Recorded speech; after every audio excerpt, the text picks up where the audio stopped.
We say in Yiddish, a guten Moed. A wonderful Moed, which in Hebrew means a time of meeting. Sometimes translated as holiday or festival.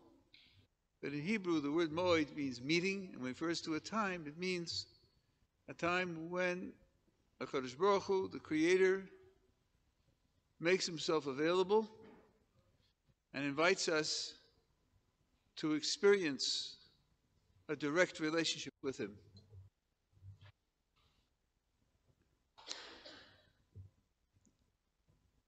I decided, as I did 2 years ago, to speak about what's called Esoteric, things that are hidden. Sometimes people use the word mysticism to describe this type of material. But I think it's important for you to know the word Kabbalah in Hebrew does not mean mysticism at all. The word Kabbalah means received tradition. The Kabbalah means to receive,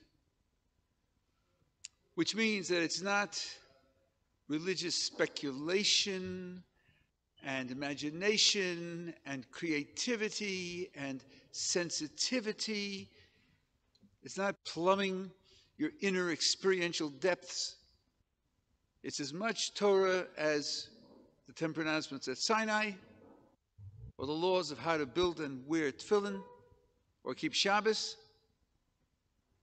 or the ethics of the tradition. It's part of what God revealed to the Jewish people to enable them to maximize their expression of godliness and their relationship with the Kadosh Baruch Hu in the world. That means that the material goes back to Moses.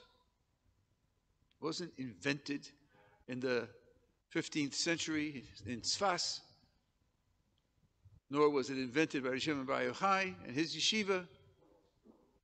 It goes back to Moses and had various expressions down through the centuries and millennia, which presented the material in ways that the current generations needed to hear it, would be able to relate to it and implement it.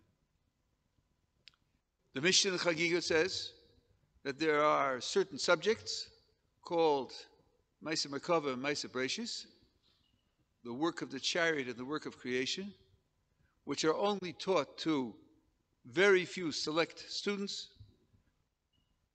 Maisa Merkava 1 at a time, Maisa Breshis 2 at a time, and they're not explained, but rather they're given hints, and if they can figure it out, fine. If they can't, also fine. It means it wasn't for them. So the idea of a hidden doctrine or a hidden study is something which is part of the tradition, going back as far as we have sources. Now, there is a prohibition to teaching this material, in some sense, publicly. We live in a time when many books on the material have been written. Some have been translated into English. And also, the standard commentators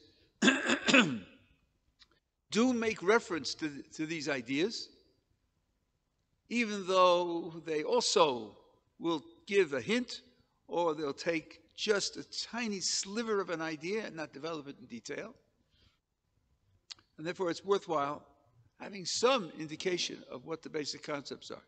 Now, even some of the basic concepts would take a few months to really develop.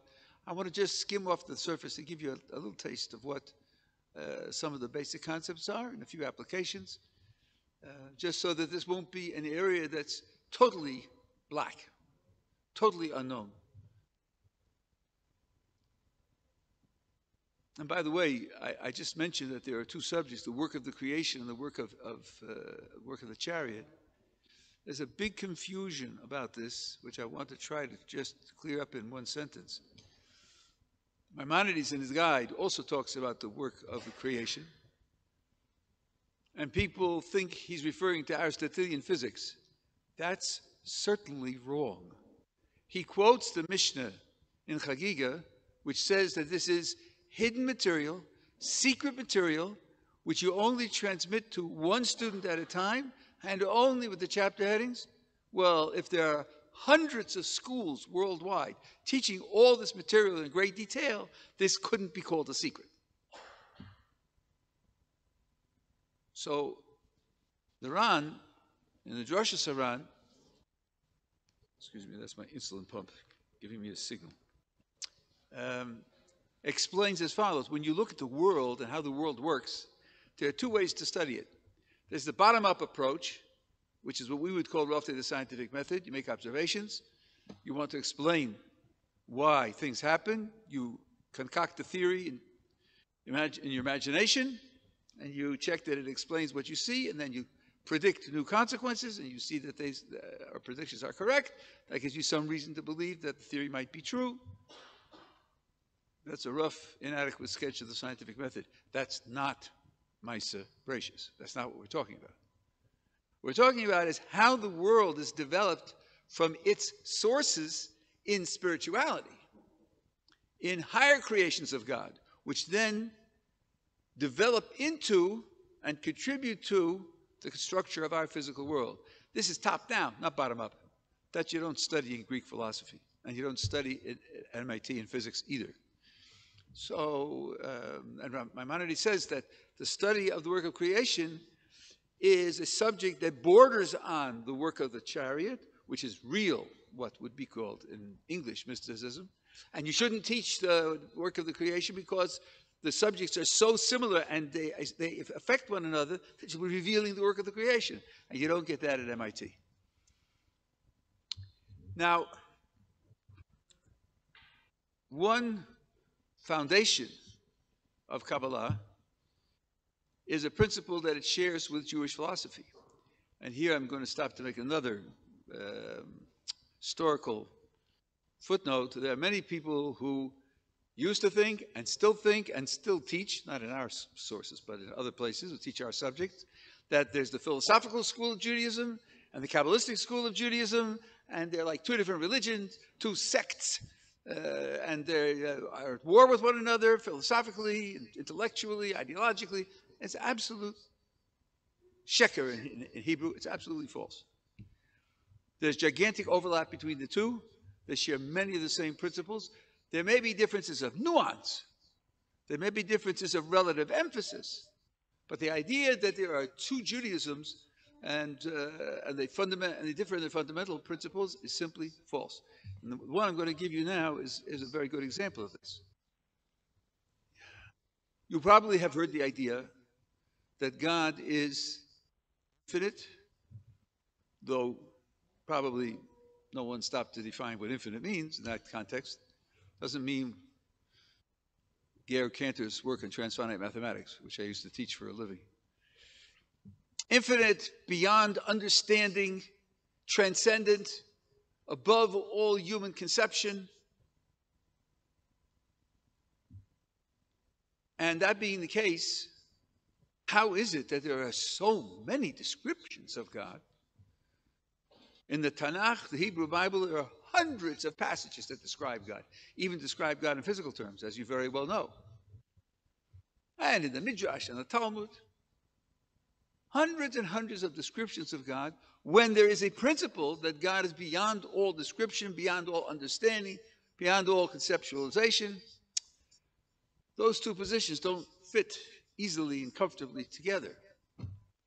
Now, Maimonides in the Guide, Part 1, Chapter 54, gives an answer to this problem, and it is identical to the answer of the Ramchal, one of the greatest Kabbalists of all time, in his Sefer Klalim Rishonim.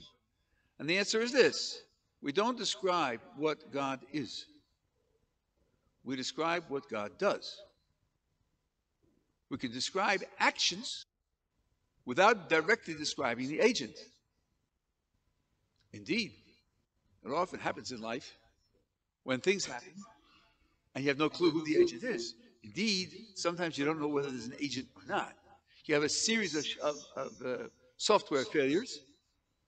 Is it just the inherent frailty of the programs that you're using? Or is it espionage and sabotage from a competitor? And you may not know. You know what's happening, but you don't know why it's happening. You don't know who's producing it. So you can describe the effects without knowing whether the cause is an agent or just accident altogether. Here, the picture that the greatest of the Jewish philosophers, Maimonides, and among the greatest of the Jewish mystics, Kabbalists, the answer is exactly the same. That we describe what God does, not what God is. And by the way, again, to show you how the lines cross, one of the most important works in Kabbalah in the last 150 years is the sefer called the Leshem. And the Leshem quotes Maimonides over and over again. He quotes the Guide of the Perplexed with the greatest honor and respect. Speaks to him as Kadosh, the Holy One. So people who make this picture that there's a divide between two schools of Jewish thought, it's really a terrible, terrible distortion. So, what we describe is action, and in more for fundamental terms, principles of action. Now, an action, by definition, is not just something that happens. An action is where something happens as a result of a will, the result of a choice. Let me give you an example just for you to fix this in your mind. Imagine a person who stumbles and trips and falls. Now imagine an actor who acts out stumbling, tripping, and falling. He could make it look exactly the same as the person who fell. That's what actors do. That's what they're trained to do. So when you look at it, you see a person stumbling, tripping, and falling. But in the one case, it's an accident that happens to the person, and in the other case, it's a chosen action. He made it happen to himself. The difference is that the actor decided that it should happen and willed it to happen, and that's why it happened. Whereas the first fellow just lost balance and tripped and fell. Now, part of what an action is that it has a purpose. It's always appropriate to ask, when a person performs an action, why did you do that? He may say, I did it for its own sake. I didn't do it to get anywhere else. You know, why are you jumping rope? It's because it's tremendous exercise. And it is. That's one reason. Why are you jumping rope? I enjoy it. Hear the music. I'm jumping in time with the music, and I just enjoy doing it. I do it for itself. I don't do it for the sake of something else. But he has a goal. His goal is to jump rope. His goal is to do what he's doing. This is to be contrasted where if you ask somebody, why are you doing what you're doing? And he says, that's an irrelevant question. It doesn't relate to me. It has no connection with my activity. Asking why is just not part of my reality at this moment. If that were correct, then it wouldn't be an action. It would be a twitch. Maybe some kind of elaborate twitch. So when you can describe action, you can also describe the purpose of action. The purpose of action now can be shared. The same purpose can be shared by many different actions. That could be called the principle of action. And this we do get. And we get it both in the Talmud and Midrash on the one hand, and we get it in the Kabbalah on the other hand. The way it shows in the Talmud and Midrash is this. There are certain divine names, and the tradition tells us that these divine names are associated with certain principles of action. So, some of you have heard these already. The proper name of God, a Yud and a Hey, and a Vav and a Hey, is associated with mercy. Mercy is a principle of action. The five-letter name of God, Elohim, is associated with strict judgment, justice. Aleph Lamed is associated with overwhelming loving kindness. That's why it's associated with power, because loving kindness is the source of everything in the world. We'll talk about that in a few minutes. So the picture of what's called exoterica as opposed to esoterica. The exoterica is that which is open and available for everyone to study and discussed by everyone. The picture is there are divine names And then there are qualities of action or principles of action associated with those names. Kabbalah takes this idea one step further. What is there besides the principle of action that's associated with the name? What more could the name do? The name is not going to be a direct description of what God is, because that's out of bounds. It's out of bounds from the philosophical point of view, and it's out of bounds from the Kabbalistic point of view. God is beyond all description. So, from the Kabbalistic point of view, the name is just a code for the principle of action, because that's all there is. That is to say, that's all there is that you can talk about. You can only talk about principles of action. This means that when, for example, you read a passage in the Torah which has a divine name, the Kabbalah will ask, who is that? Who is that? Well, what could we be talking about? To use a divine name is to describe some principle of action. So which one is it? And that's all there is. There isn't anything more than that. Now maybe some of you have heard about the Sfirot. That's what a Sfirah is. A Sfirah is a principle of action. These are the ways in which God acts in the world. There are many of them. That is to say, from our point of view, that's a footnote. From our point of view, there are many of them. That's the way he wants us to see what's going on. And then questions arise as to how they're related to one another. A great deal of the Kabbalah is explaining how the principles of action are related in their existence to one another and how they work together. Somehow they have to compromise because there's tension between them. In that way, you get a picture of how God runs the world, which Mamchal says is really the only subject of Kabbalah. How does God run the world? So this is very abstract. Let me give you some examples. The world is created to express divine loving kindness. It's a verse that King David wrote, Olam Chesed Yibana. The world is built out of loving kindness. That means everything that exists, including other divine modes of action, exists because it expresses loving kindness one way or another. Everything has to be traced back to its source of loving kindness, otherwise we don't understand what it is.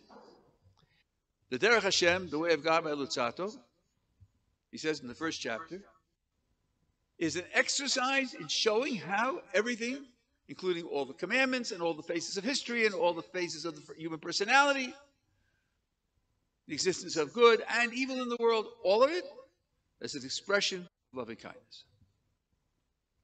All right, let's try it with a prime example. What about strict justice? There is such a thing as justice. There are laws.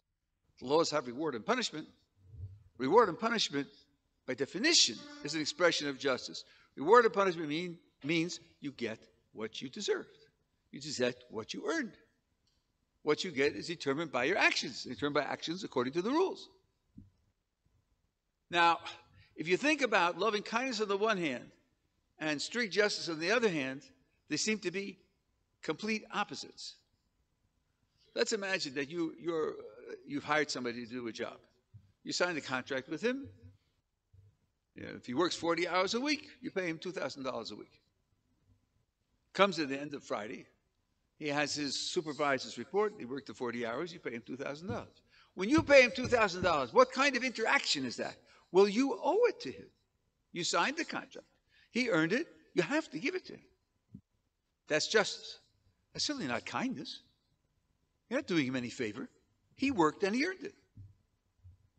And if you decide, turns out it's the worker's birthday.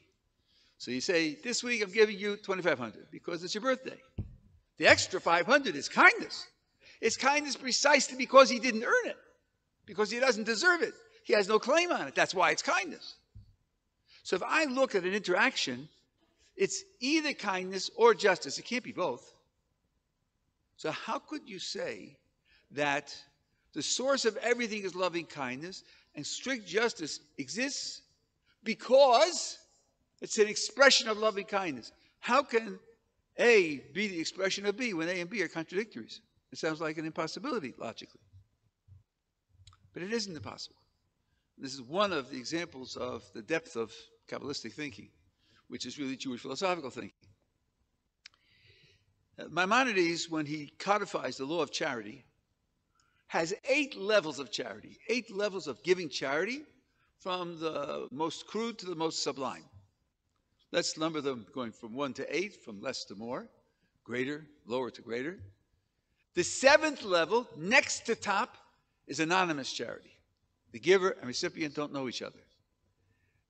It's pretty obvious why that's very good, because charity is inherently embarrassing. A person takes charity, it means he's a failure. He's not providing for himself. Might not be his fault, but it's certainly not something to be proud of. A person wouldn't advertise the fact that he's taking charity. So, if the giver and recipient know each other, there's going to be an embarrassment on the side of the recipient. In fact, there's a law in Judaism: if you lend money to someone, loans have due dates, the due date has come, and the borrower hasn't paid the money, and you're the one who lent the money, and you're walking down the street and you see him coming the other way, you should go to the other side of the street.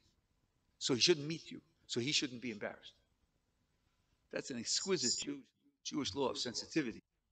I've heard people say, what do you mean? I lent him the money. He owes it to me. He hasn't paid it. And I have to cross the street? Yeah.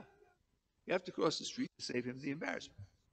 So, says Maimonides, the next to best level of charity is where the giver and recipient don't know each other, so you're spared this kind of embarrassment. What's better than that? What's better than that is giving someone a job. Why is that better? And notice, usually, if A gives B a job, A knows B and B knows A. So we're sacrificing the anonymity of level 7. And yet, this is superior. It's superior because when you give someone a job, at the end of the week, when you give him the money, he earned it. There's no embarrassment by definition. It belongs to him. Which means, when you give someone a job, what you're doing is setting up an ongoing relationship of justice. It's an ongoing relationship of justice. And the loving kindness is in the setting up of the relationship. Sure, on Friday afternoon, when you give him the money, giving him the money isn't loving kindness. He earned it. You owe it to him. But you didn't have to give him the job. You didn't owe him the job. If you know people are out of work, you know how terrible that is. How much it crushes a person's self-esteem, his self-image, his sense of being someone who's successful rather than a failure. Giving him the job is an act of exquisite kindness because, in the end, when he gets the money, he earned it and there's no embarrassment in it. This is how the principle of loving kindness can give rise to justice as an application, not in a single interaction, where indeed it is a contradiction, and there you can't get out of it, but in setting up the long-term relationship. It's an act of exquisite charity. And that is precisely the way in which God sets up the loving kindness he's doing for us. Again, as I'm sure that you've heard, the goal of everything is to get into the next world, not this world. This world is the entryway. Why do we have to go through the entryway? Why doesn't God just create the next world on its own and just put us there? One reason is because if he gave it to us and gave it to us for nothing, without earning it, then it would have that embarrassment of getting something for nothing, which undermines your self-respect, your self-image, your self-esteem, and then it's not a perfect gift. It's a gift that comes with a sting. It's a gift that comes with a pain. I'm being treated like a child. I'm not being treated like someone who has his own capabilities, his own abilities, his own ability to work, to provide, to create, to develop, to transform. Not being treated as a competent adult. I'm being treated like a child. So Kadosh Baruch Hu says, I'm giving you the ability to earn it so that when you receive it, it'll be a complete gift. That's how the principle of justice gets its entry into a world whose sole original theme is loving kindness. Now, this is called Nahamad Ksufa.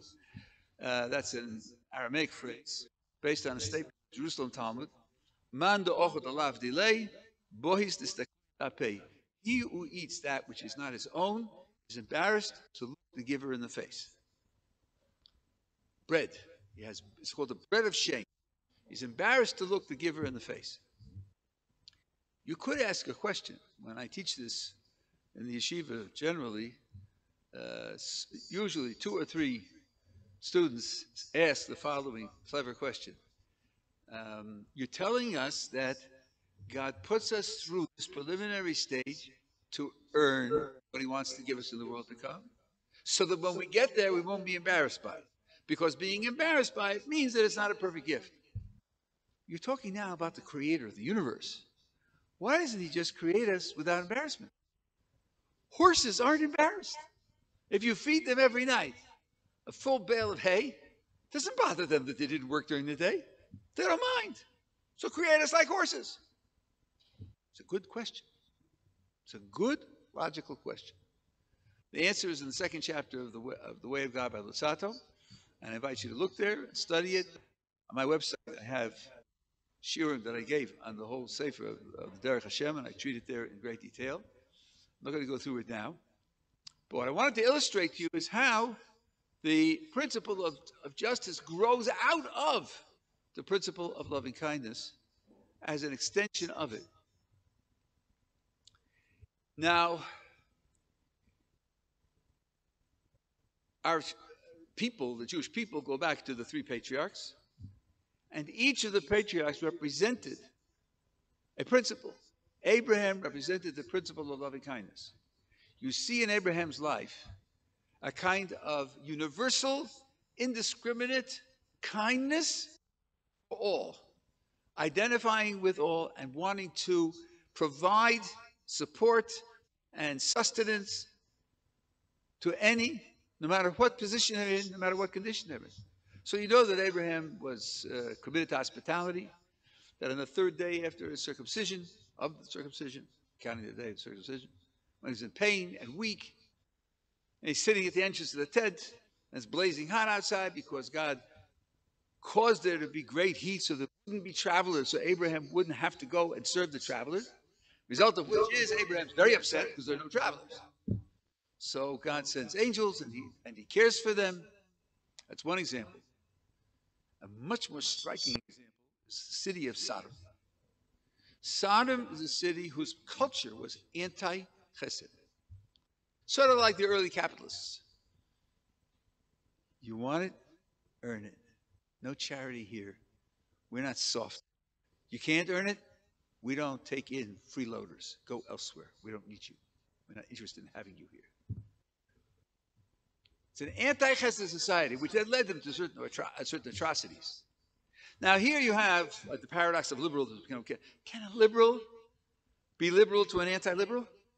It's one of the things that philosophers, who are people who have nothing better to do, discuss and think about and try to formulate answers to. So the question comes up to Abraham. How's Abraham going to relate to an anti-liberal society? And the answer is his chesed, anti-chesed society. His chesed is so consistent and so overwhelming that when God announces to him that he's going to destroy Sodom if they are as guilty as been reported, Abraham is up in arms and tries to save them.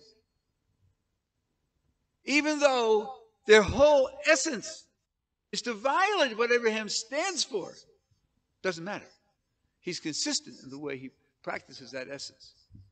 Indeed, some of you know that when Abraham left Ur Kasdim, he took his nephew Lot with him. And then they went down to Egypt because there was a famine. They came back. Then they had too much material, so they separated. And then the Torah says, and God spoke to Abraham after he and Lot separated.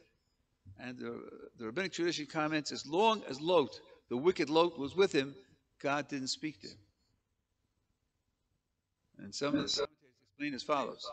Abraham's goal was to work with everybody, to try to reach everybody. His nephew was a hard case, but he's his nephew. He's not going not just cast him to the wolves. He's not going to just ignore him and let him sink in his twisted, false philosophy. Of course not. So he held on to him. The result was that God didn't speak to him. The implication from these commentators is he should have let go of Lot earlier because he was a hopeless case. He wasn't accomplishing anything by holding on to him. So Abraham's loving kindness is boundless, without any limits.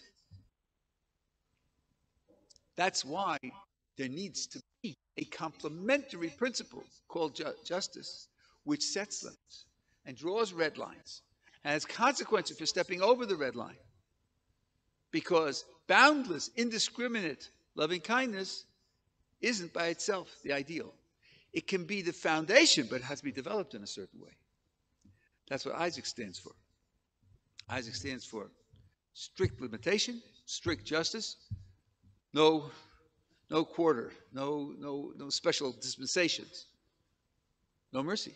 Just what you've earned, what you deserve, what you can claim. Then when you have both of these principles, they can interact with one another. Each one can be modified by the other, and you can try to find some kind of combination that will be rich enough to express both of them. And that's Jacob. Jacob is some kind of amalgam of loving kindness on the one hand and strict justice on the other. Now, I first learned that. I worked on it. What kind of amalgam could it be?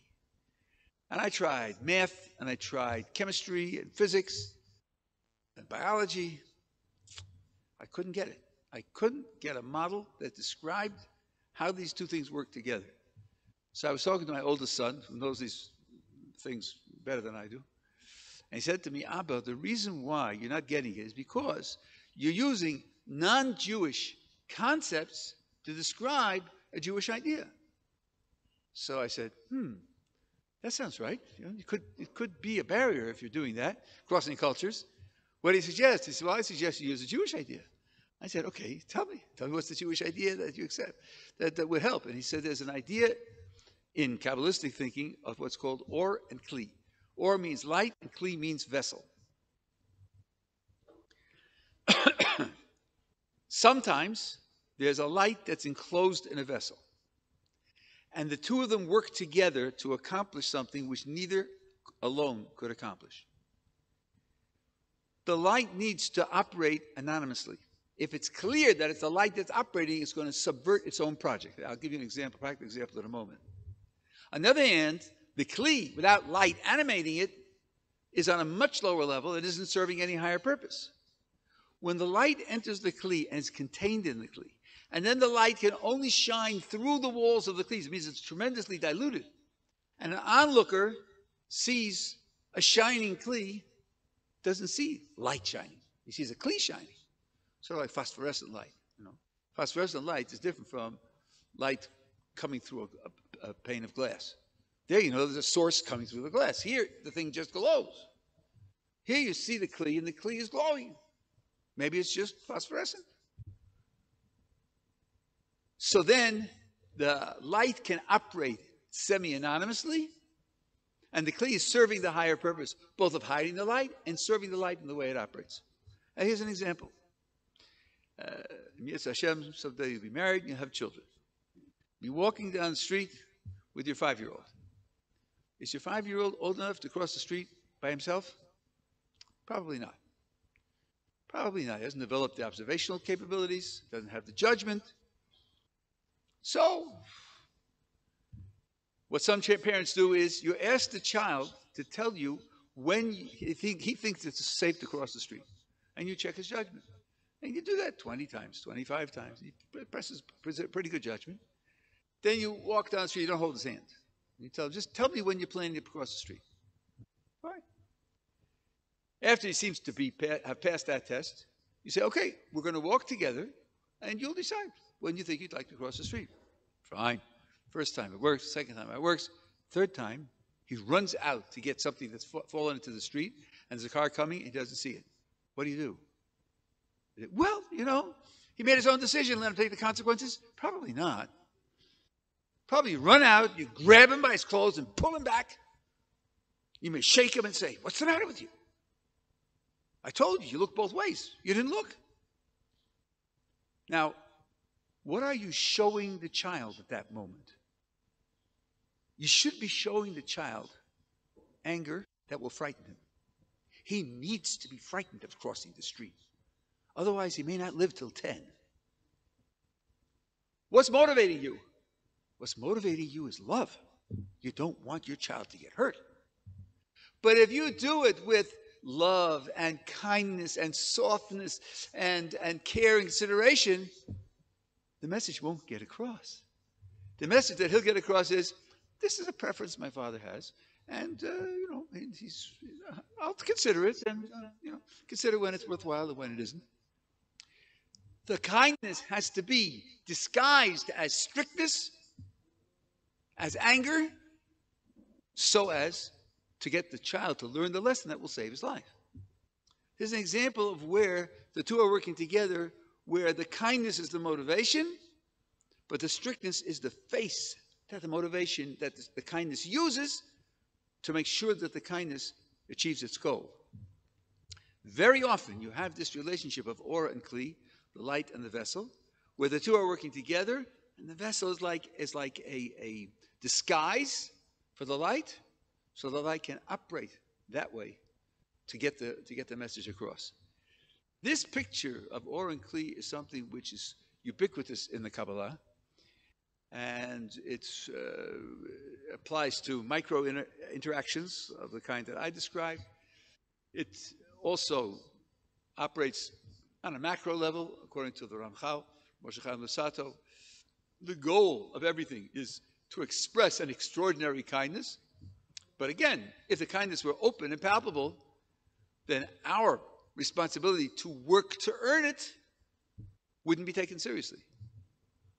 It would be like the father says, if you tend the garden, then I'll give you some prize.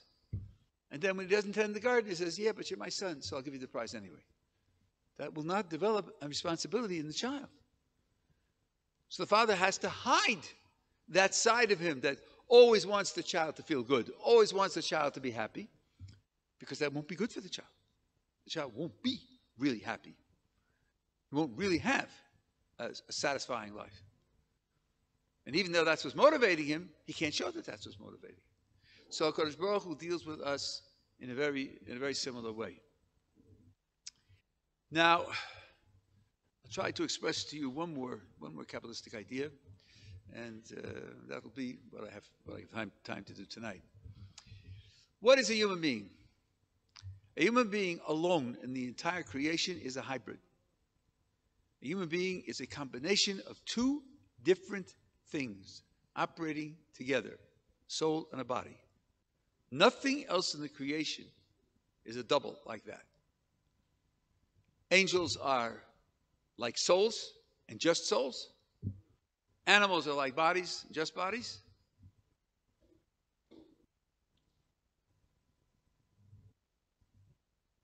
And there are creatures that have some spiritual qualities and some physical qualities, but that creature is a single entity. It has a mixture of qualities.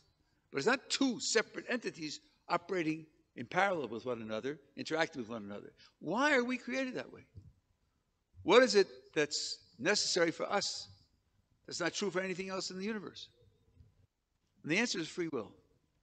Because free will is built on conflict. Here's an example that I saw in the Journal of Philosophy many years ago, written by a non-Jewish, as far as I know, he's a non-Jewish philosopher. I think he made a very important point, illustrating how free will works. He said, imagine a very wealthy family is having a party on their grounds. And on the grounds, there's a pool was filled with water. And foolishly, there's no fence around the pool, there's no safety precautions. You're standing next to the pool when an 18-month toddler toddles over, falls into the pool. There are no other adults close by. If you do nothing, the child is going to drown. All you need to do is grab the child's shirt and pull him out. Now, imagine this happened to you. Don't make up a monster in your head and think of him that way.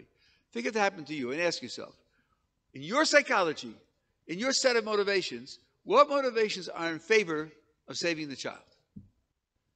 Well, his parents will love you forever, and you'll have a good reputation, and your conscience will be applauding you, and you'll do. It's so easy to do. You won't even have to get your pants dry cleaned. You won't even get wet. Just pick them up and pull them. There's absolutely no loss. There are a lot of things in your psychology which would lead you to indeed save the child. Now the author of this article asks, what in your psychology is against saving the child? Again, don't create a possible monster in your minds. That's the way philosophy works. But don't do that. Ask yourself, what in your present psychological set would tell you, let the child die? Says the author of the paper, if you're a normal person, the answer is nothing.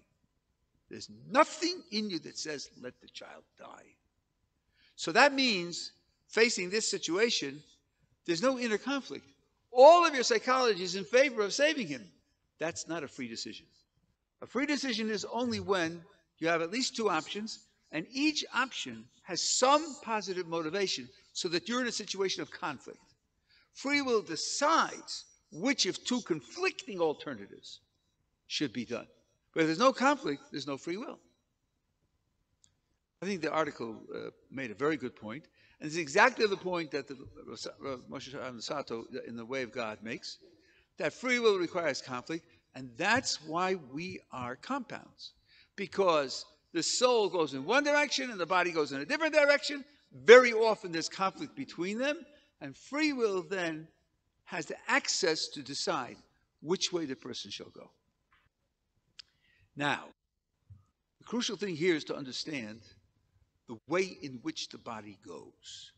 Because if the soul is that which loves the true and the beautiful and the good and the holy and the spiritual, the body has to be opposed to that. But there are two different ways to be opposed. And this is a crucial Jewish philosophical idea. One type of opposition would be vicious, deliberate, premeditated opposition. This is expressed by a verse in the book of Proverbs. Ma'im gnuvim yimtoku. Stolen waters are sweet. This guy wants stolen water. If it's permissible, it doesn't interest him. He wants it because it's stolen. He wants to do something that's against his moral responsibility. That's one way to be opposed to the soul. But there's another way. The other way is to be morally and spiritually blind, like the proverbial bull in a china shop. The bull doesn't want to smash the china. The bull just is walking through, and his tail is swishing back and forth, and it's smashing the china. But that's not his purpose. Now, the body is the second kind of opposition. The body wants what it wants when it wants it. The body has no interest whatsoever whether what it wants is permissible or positive and a mitzvah or a transgression. I'm hungry. My stomach wants food. As a sandwich. To my stomach, it doesn't matter whether today is Sukkot, in which case it's a mitzvah to eat, or it's Yom Kippur, in which case you can't eat, or it's January 16th, in which case it's neutral to eat. My stomach doesn't care whether the sandwich is my sandwich or your sandwich. And I'm stealing it. My stomach is totally neutral. All it wants is food. But something that wants food, period, is often going to be opposed to what the soul wants. The soul wants at least that it should be legally permissible. Shouldn't be an avera to eat it. The soul would even prefer that there be some mitzvah being done in eating it. So here you have the tension between the body and the soul. And that's what provides us with free will. Now comes a crucial consequence of this particular type of opposition. Because when you're dealing with the body, there's another option. Not only do you have the option to control it, put limits on it, force it to obey, force it to perform what the soul wants to be done, there's also the option of elevating the body itself, training the body, sensitizing the body, so that the body comes to also be sensitive to and desire the good, the holy, the right, the pure, the spiritual. And then the body and soul can be in concert with one another. They can be cooperating with one another. They can become one consistent, mutually supporting pair of entities. They don't become the same thing. They're different, but now they're allies rather than opponents. And this becomes a goal,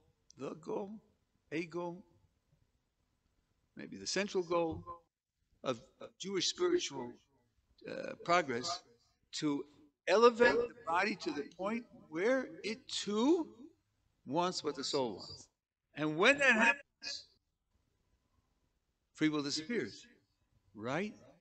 Because, as we said, free will is the result of conflict. And if you train the body and elevate it to the point where it wants what the soul wants, then there's no conflict. And if there's no conflict, then there's no free will. Now, if that sounds a little wild, a little off the page, I invite you to read the introduction of the Meshech to the book of Exodus, where he says these words, word for word, and he says that Moses accomplished it.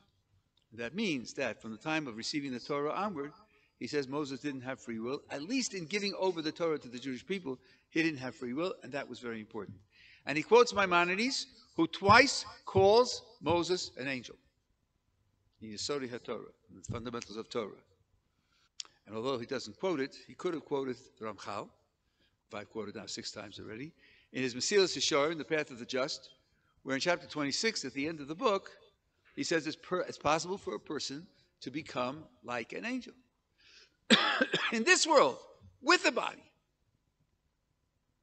So that would be the highest form of development, elevating the body to the point where it becomes in concert with the soul, and the two of them operate together. I would say the visual picture that you have in the Kabbalistic sources is this. Imagine a spark of light in a closed vessel, an opaque vessel, something like the light in the Kli that we were talking about before. Imagine this spark, as enclosed in an opaque vessel, the light can't spread. How could we arrange that the light will spread? There are 2 different ways. One is you could annihilate the vessel, just destroy it, and leave the naked flame so that it can spread its light. There are religions like that. There are religions that want to deny the physical, because the physical to them is something which holds back the light, and the extent to which you can fast and dwell in a cave or on a mountaintop and don't interact with other people, and certainly don't be married and have a family. That way you detach yourself from the physical, and that makes the light better able to express itself. That's not the Jewish way. The other way is to take the vessel and make it transparent. If you make it transparent, the light from inside will shine outside, just like the light shines through that window. And indeed, you could do more than that. You could make the vessel into a kind of focused lens, like the lens in your eyeglasses, which isn't just. The light doesn't just go through, but it gets bent, gets refracted, and improves your vision. So that the vessel and the light work together. That's the resolution that the Torah is looking for. That means that you look at the body as something which is designed to start as an opponent, so as to provide free will, but it's not vicious. It's not premeditated. It's not the stolen waters is sweet. On the contrary, it's something which can receive an infusion of spirituality to the point where it can function in concert with the body. Rabbi Sato, in another sefer of his, Das Tunos, which is translated the understanding heart, which isn't exactly what the words mean, describes what happened to Moses on Mount Sinai. What happened to Moses on Mount Sinai? He didn't eat and he didn't drink for 40 days and nights. I want to ask you a question. Did he lose weight, do you think? The world's most successful crash diet comes down skin and bones, Probably not. Why not? He didn't eat or drink for 40 days and nights.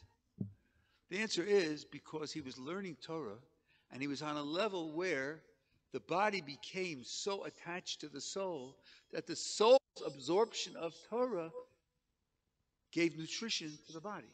The body usually needs to get nutrition by eating hamburgers, but under these conditions, the body could get its nutrition from absorbing from what the soul gets when the soul gets Torah. That's an example of how the body is elevated, graduates to a position where it's much more spiritual than it was before. Now the Torah has three more steps of spirituality that the body takes in getting to the position where it can go into the world to come, to the eternal reward. But this is an illustration. So Jewish spirituality, that's one of the reasons why there's so many mitzvahs that are expressed physically.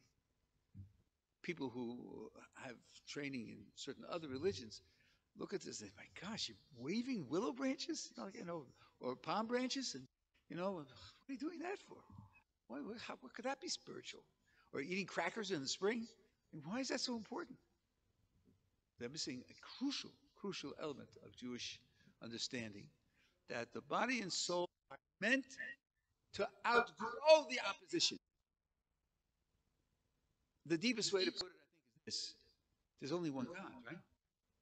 There's only one God, and that means He created the soul and the body also. So the body also is a spiritual source. Therefore, there has to be the possibility of reconciliation. There aren't ultimately opposed elements in their essence. Nothing could be that way, because everything's essence ultimately is God's will, and God is one and has one consistent program for the world.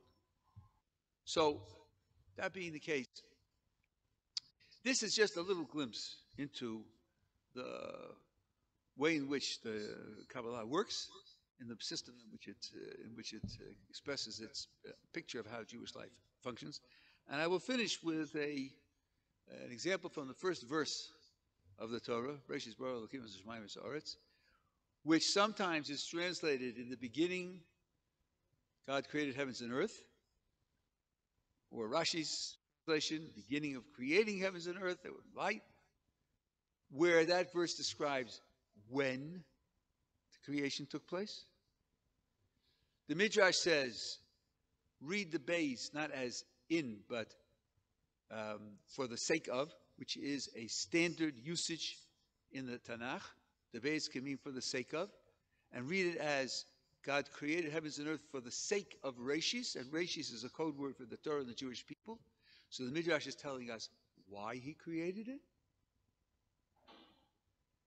And the introduction to the Zohar says, base is the base of doing something with a tool.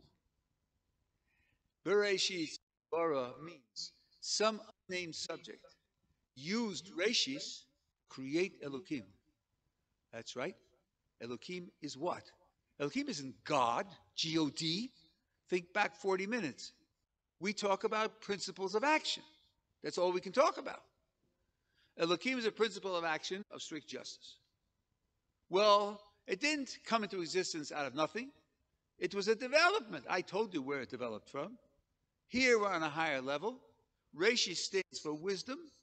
An unnamed subject, which is Keser, used wisdom to create Elokim, the principle called Elokim, and that's what created the world.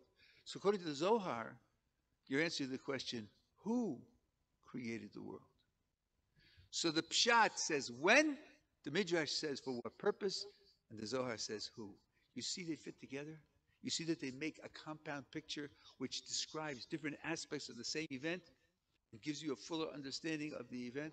That's just a little example of how the Kabbalistic work integrates with the other sources of Jewish wisdom and contributes in a meaningful way to it, so that the sum is, of course, bigger than all of the individual parts.